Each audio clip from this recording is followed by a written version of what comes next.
वाशुक की तहसील बसीमा में अस्करी और सिविल क़यादत की सरबराही में एक मीटिंग का इनेकाद किया गया, जिसमें वाशुक के लॉ एंड आर्डर महकमों के जिम्मेदारान समेत यूनियन काउंसिल्स के चेयरमैन और इलाकाई मोतबरीन ने शिरकत की।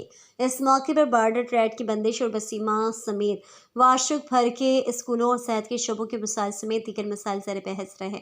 मीटिंग के दौरान मुख्तलिफ महकमों के साथ वाबस्ता अफसरान ने अपने अपने महकमों को दरपेश मसाइल का जिक्र किया। मीटिंग के दौरान सियासी और कबायली रहनुमाओं के साथ साथ तलबा तंजीमों की सरबराह ने शिरकत की।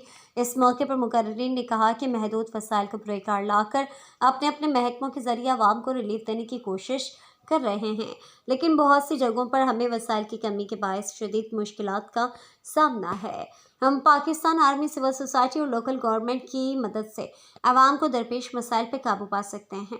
इस मौके पर commander 328 brigade, assistant commissioner Basima और लेफ्टिनेंट कर्नल का कहना था कि तालीम के साथ साथ सेहत के शोबे में बेहतरी की अशद ज़रूरत है। लोग अपने बच्चों को खेल कूद के साथ पढ़ाई की जानिब राग़िब करके मुल्क और कौम को खुशहाली की जानिब लाएं और इलाकाई में अमन व अमान की बहाली हम सब की जिम्मेदारी है। अपने बच्चों पर कड़ी नज़र रखकर इलाके में अमन व अमान की बेहतरी के लिए जदोजहद करें। बॉर्डर ट्रेड के हवाले से मुकर्रिरीन का कहना था कि बॉर्डर की बंदिश का मामला एपेक्स कमेटी की जानिब से लगाई गई है, जिसकी हल के लिए मुतबादिल तलाश की जा रही है। उन्होंने मज़ीद कहा कि असिस्टेंट कमिश्नर वसीमा के दफ्तर के दरवाजे आवाम के लिए हर वक्त खुले हैं। वो अपने मसाइल की निशानदेही करें ताकि हम इनके मसाइल को बर वक्त हल करने की कोशिश करें। आखिर में मुल्क की सलामती के लिए दुआ की गई।